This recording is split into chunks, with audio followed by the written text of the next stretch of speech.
구독자분들이 댓글에 남긴 궁금한 내용을 오늘 풀어드리도록 하겠습니다. 첫 번째 궁금증인데요. 사드 뚫렸다 편에 아이디 M92 분이 주신 궁금증인데요. 그게 사실인지 모르겠지만 그런 기밀을 유튜브에서 발표하면 군사기밀 유출 아닌가요? 이런 질문을 하셨습니다. 참고 말씀드리면 저는 지금 이제 KD 패스 뉴스라는 인터넷 뉴스를 하고 있고요. 매번 뉴스를 쓰거나 혹은 이제 다른 매체에 기고를 할 때 항상 검증을 합니다. 군 관계자들에게 진위 여부를 확인하고 기사를 작성해서 그 다음에 이렇게 유튜브를 만드는데요. 그렇기 때문에 이 군사기밀 유출과는 전혀 상관이 없고요. 또 한 가지로 제가 이제 영국 제인스 한국 특파원도 겸하고 있는데 제가 영국 제인스하고 계약을 했을 때 그 계약서 내용 중에 이런 조항이 있습니다. 그러니까 이제 나토 북대서양 조약기구 그리고 미군과 관련된 군사 기밀과 관련돼서는 기사를 쓰면 안 된다라는 조항이 있어요. 그리고 저도 이제 오랜 기간 그 언론인 생활을 했기 때문에 그런 부분에 대해서 잘 알고 있죠. 그리고 뉴스를 쓸 때 이게 자칫 내가 쓰는 게 어쩌면 우리의 적에게 도움을 줄 수 있는 거 아니냐 이런 생각을 많이 합니다. 그래서 그와 관련돼서도 관계기관이나 그다음에 회사 같은 곳에 항상 검증하는 작업을 하고 있습니다. 그래서 이제 군사기밀 유출이라는 이 부분은 걱정을 전혀 안 하셔도 됩니다. 아이디 DSTFOX 이게 뒤에가 이제 폭스 같은데 여우라는 뜻을 담고 있는 것 같은데 장보고함 관련된 질문을 주셨어요. 3,999톤도 3,000톤급이지 핵잠 있어도 문제인 게 수병이 부족함. 앞으로는 함정이나 잠수함도 자동화나 모듈화를 적극 도입해서 인력을 최소화해야 된다. 그리고 여성 하사관도 해병으로 근무하도록 시스템이 계속 바뀌어야 함이라고 댓글 주셨는데 육해공군 할 거 없이 해병대 할 거 없이 사실 인력 문제는 굉장히 심각합니다. 그래서 지금 해군 같은 경우에도 이런 인력이 지금 점점점 줄어드는 거에 대비해서 여러 가지 계획들을 내놓고 있고요. 잠수함뿐만 아니라 이런 수정함들도 지금 자동화나 모듈화를 적극 도입하려고 합니다. 다만 이제 잠수함은 외국의 유명한 전문가가 그런 얘기를 한 적이 있어요. 이 잠수함을 타는 거는 마치 감옥 생활을 하는 것 같다. 폐쇄된 공간 이런 문제가 있고 또 한 가지로는 우리 해군 잠수함 승조원들 얘기를 들어보면 또 여러 가지 건강상의 문제도 생기는 경우도 더러 있다고 해요. 그러니까 일례로 치아가 좀 점점점 약간 물러진다거나 뭐 이런 증상들도 나타나고 있는데 그러다 보니까 잠수함에 타려고 한 사람들이 점점점 줄어들고 있어요. 그래서 그런 측면에서 이제 지원자들 늘리기 위해서 여러 가지 인센티브 제도도 지금 시행을 하고 있습니다. 여성 하사관도 해병으로 근무하도록 시스템이 계속 바뀌어야 한다고 하셨는데 여성 하사관 같은 경우에는 해병대에서 근무를 하고 있고요. 또한 이제 뭐 최전선까지도 지금 나가서 국가방위의 일선으로 활약을 하고 있습니다. 아이디 이게 조셉 KO8124님이 물으셨는데 잘 모르겠지만 국내용은 3,000톤으로 가고 수출형은 2,000톤으로 가면 되지 뭐가 문제임? 이렇게 질문을 하셨어요. 뭐 틀린 내용은 아닙니다. 사실 이제 국제시장에서 많이 팔리는 잠수함들은 지금 대부분 거의 2,000톤급이 많고요. 경우에 따라서는 1,000톤급들도 많이 쓰고 있어요. 다만 이제 지금 이제 장보고포 관련돼서는 뭐 제가 이제 유튜브 통해서도 말씀을 드렸지만 지금 장보고 1, 2를 대체하는 성격이 강하기 때문에 그래서 지금 2,000톤급으로 해야 되는 거 아니냐 이런 얘기가 많이 나오고 있습니다.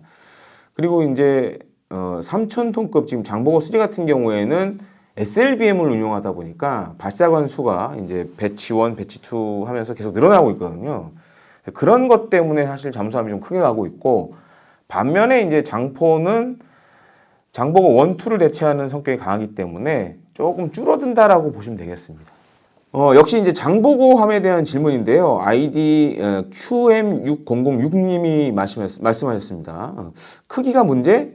장포 사업은 서해 작전용으로 개발하는 걸로 알고 있는데 최첨단 기술 다 들어가고 이 물건이 진짜 수출 주력 상품이라고 합니다. 2,000톤 수요가 제일 많다고 합니다. 근데 조금 잘못 알고 계신 게 장포 같은 경우에는 꼭 서해 작전용은 아니에요.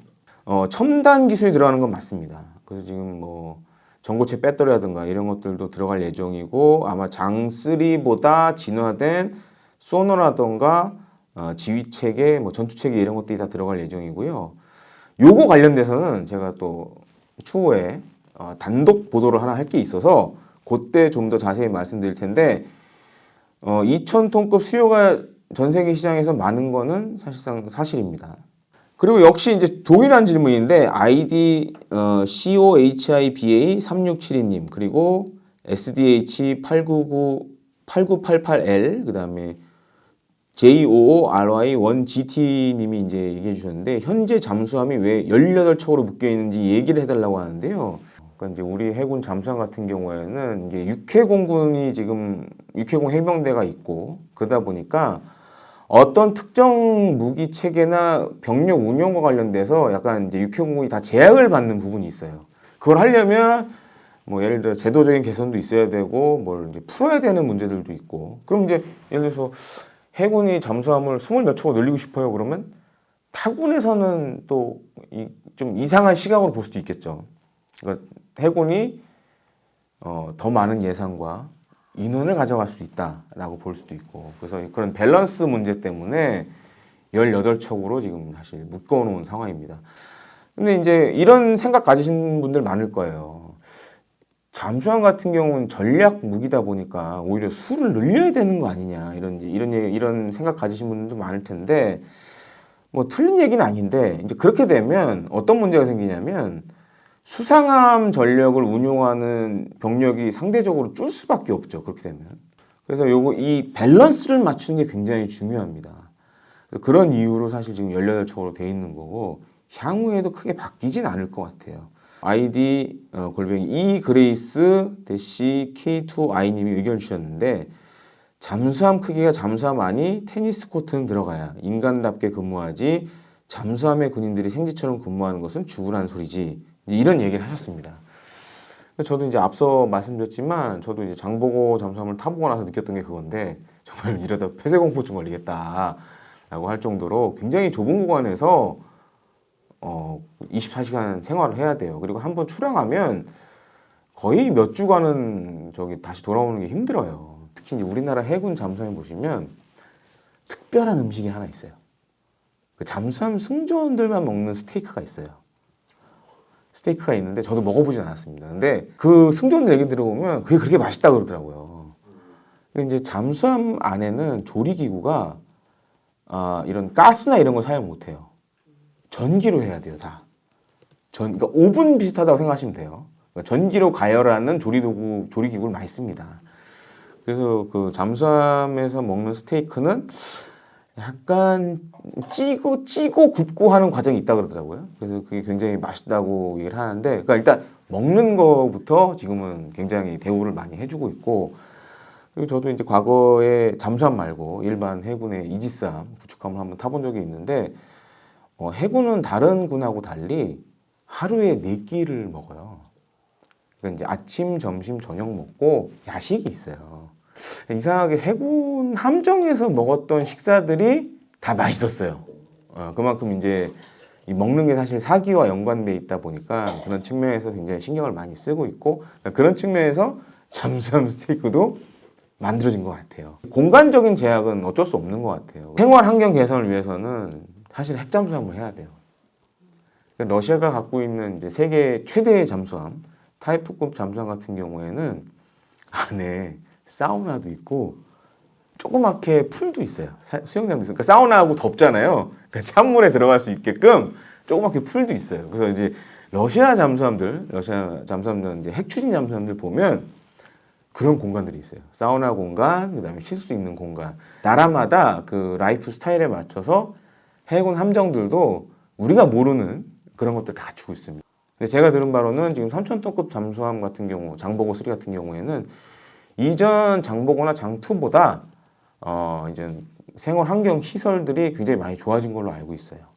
그리고 아이디 인생 찐맛께서 주신 질문인데 고슴도치가 아니라 두더지 아닌가? 의미는 그런 것 같은데요. 라고 이제 답변 주셨는데, 두더지인가요? 뭐 이런 얘기를 하셨는데, 물론 틀린 얘기는 아닌데, 두더지보다는 고슴도치가 찔리면 아프죠. 그래서 이제 무기체계 특성상, 고슴도치라는 표현을 많이 씁니다. 그러니까 누군가 우리를 해하려고 했을 때, 이런 가시처럼 아프게 할 수 있는 그런 대상이기 때문에, 그런 걸로 봤을 때는 두더지보다는 고슴도치가 맞는 표현이 아닌가 이렇게 생각이 됩니다.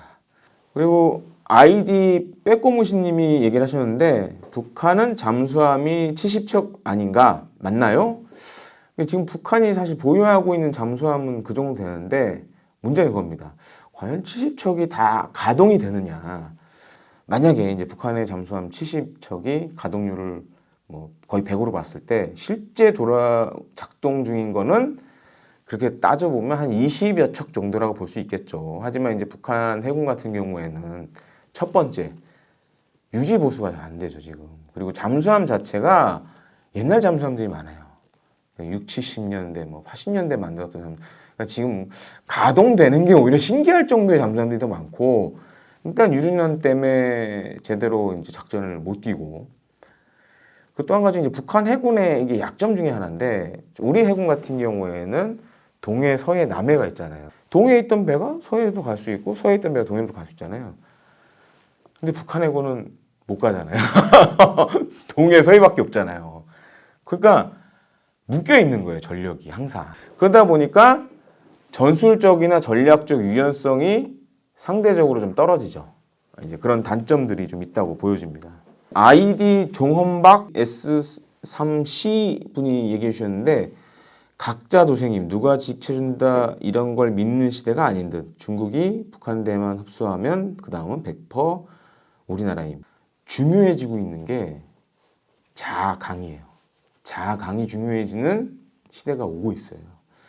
근데 그나마 이제 우리가 다행인 건 비록 뭐 핵무기는 없지만 그래도 재래식 전력에 있어서 대한민국이 손꼽히는 또 군사력을 자랑하고 있고 그다음에 최근에 이제 K방산이 전 세계적으로 이런 얘기도 많이 합니다. 이제 일부 우리 국내 전문가 분들께서는 민주주의의 무기고다 우리나라가 그런 정도로 지금 사실 대단한 능력을 갖고 있습니다. 그런데도 불구하고 사실 그 전 세계적으로 안보 불안이 커지고 있고 그다음에 지정학적 리스크도 커지고 있기 때문에 우리가 이 안보의 중요성을 계속 생각을 해야 된다라고 이렇게 개인적으로는 생각을 갖고 있습니다. 그리고 이제 아이디 권용태 대시 B855님이 질문하셨는데 저 사람은 전문가도 아닌데 왜 자꾸 나오냐? 보시기에 따라서 그렇게 생각할 수도 있죠. 근데 나름 저도 그래도 이 방면에서 2001년부터 이제 커리어를 쌓아왔고 그 다음에 이제 국방대 석사 과정 이제 군사 전략 과정을 했고 사실 기자로만 따지면 제가 이제 2001년부터 지금까지 계산해 보면 한 거의 20년 넘게 지금 기사를 써왔고 옆에 아마 PD님이 제 이제 경력을 넣어주실 거로 생각되는데 사실 저 해군발전 자문위원도 했고 방사청 뭐 반부패 자문위원도 했고 뭐 그런 여러 가지 다양한 뭐 국방 외교 안보 경험들을 했기 때문에 그래도 나름 전문가라고 생각하고 그다음에 전문가로서 사실 책임감이 더 커요. 말 한마디 한마디 할 때마다 조심스럽고 좀 그런 부분을 좀 이해해 주셨으면 하는 바람을 좀 남겨봅니다.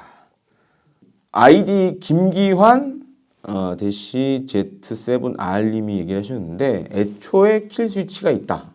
아침마다 미국에서 비번을 안 넣어주면 시동도 안 걸려. 사실은 사온 게 아니라 렌탈에 쓰는 거다. 미국 허락 없이는 나사 하나도 손 못 대. 그게 현실이고 하루라도 빨리 KF-21을 생산해야 되는 이유이다. 이게 어디서 나온 얘기인지 모르겠는데 뭐 비번 안 넣어주면 시동도 안 걸려. 이거는 좀 사실과 안 맞는 것 같아요. 다만 그건 있습니다. 이제 F-35뿐만 아니라 미국의 일종의 데이터 링크라던가 피하 식별 장치 뭐 이런 거 쓸 때 사실 우리가 이제 암호키를 계속 이제 받는 게 있어요. 그런 게 좀 약간 와전된 것 같기도 한데 뭐 그런 정도까지는 아니고요. 그리고 이제 제가 유튜브 통해서도 말씀을 드렸지만 제한이 많은 건 사실이에요. 그러니까 우리가 만든 전투기가 아니다 보니까 우리가 이제 예를 들어 정비라든가 이런 부분. 근데 우리도 역지사지로 생각해 보면, 그래서 우리나라가 이제 KF-21을 외국에 팔았다. 근데 외국에 있는 사람들이 우리 허가 없이 뭔가를 막 뜯고 막 이런다. 그럼 우리 기분 좋을까요? 안 좋을 것 같은데. 그래서 그거는 어쩔 수 없어요. 그래서 지금 이제 우리 국산 무기들도 보면 핵심 구성품들은 이제 블랙박스화하는 작업을 많이 해요. 함부로 못 듣게 하는 작업들을 해요.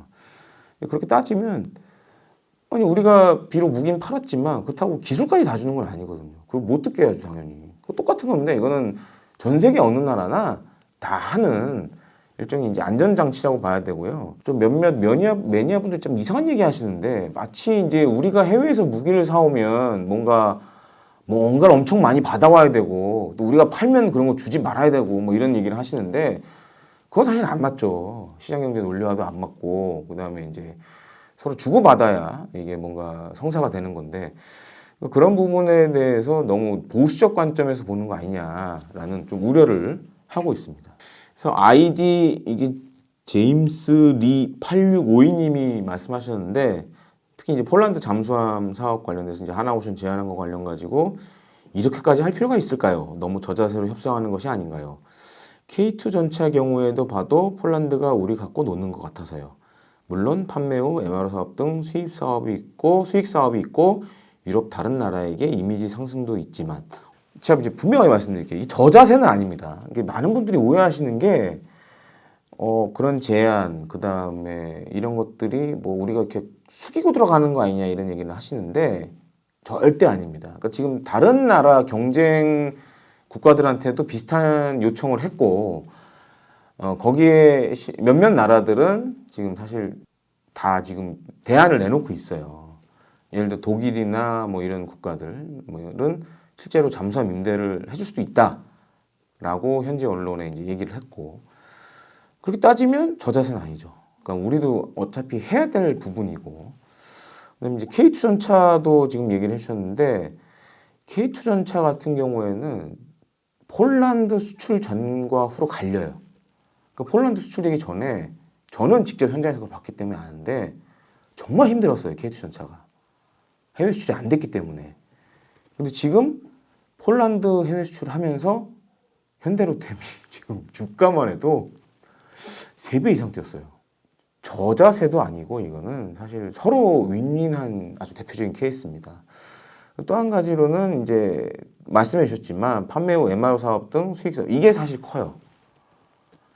이게 많은 분들이 착각하시는 게 팔아서 남는 걸 보시는데 팔아서 남는 거는 전체 무기체계 수명 30년 고려했을 때는 얼마 안 되는 부분이에요. 그러니까 판 다음에 이 AS에서 엄청 많이 남습니다. 그러니까 우리나라에서 특히 이제 우리 군이 잘못하는 것 중에 하나가 해외에서 무기를 들여올 때 항상 그 얘기를 해요. 싸게 샀다 얘기를 해요. 해외 업체들 바보 아니거든요. 어차피 한 번 사면 30년 쓰는데 정비해서 다 뽑아 먹어요, 그거. 그래서 무기를 샀을 때 싸게 사는 게 중요한 게 아니라 30년 운영 주기를 맞춰서 비용을 얼마를 이걸 할 거냐 그게 핵심이에요. 부품 하나 갈 때마다 한국에 갈 때마다 그래서 이제 플러스 알파가 더해지는 거거든요. 그래서 좀 그런 측면으로 생각해 주셨으면 합니다. 아이디 CL222832님이 물어보셨는데요. 상선에 들어가는 엔진은 우리나라에서 만들어 수출도 하는데 군함에 들어가는 엔진은 국산화가 되었는지요? 수입한다면 어느 회사 제품을 수입하고 우리나라의 기술 수준은 어느 정도 되는지 궁금합니다. 이게 상당히 뼈아픈 질문인데 사실 이제 상선에 들어가는 엔진은 우리나라가 세계에서 거의 넘버 원, 넘버 투예요. 근데 군함은 사실 엔진 같은 경우에는 대부분 지금 면허 생산하고 있습니다. 그러니까 독자 모델은 거의 없어요. 왜 그러느냐? 일단 군함은 수요가 많지가 않아요. 그러다 보니까 업체 입장에서 투자하기 애매하죠. 그러니까 손익분기가 잘못되면 마이너스도 날 수 있고 개발하다 잘못되면 그래서 지금 보통 우리나라 군함에 들어가는 엔진 보통 디젤 엔진하고 가스터빈 엔진 두 개를 많이 쓰는데 가스터빈은 지금 미국의 GE 마린에서 나오는 LM2500 계열 가스터빈 엔진을 많이 쓰고 있고 그래서 하나 에어로스페이스가 면허 생산을 맡고 있습니다.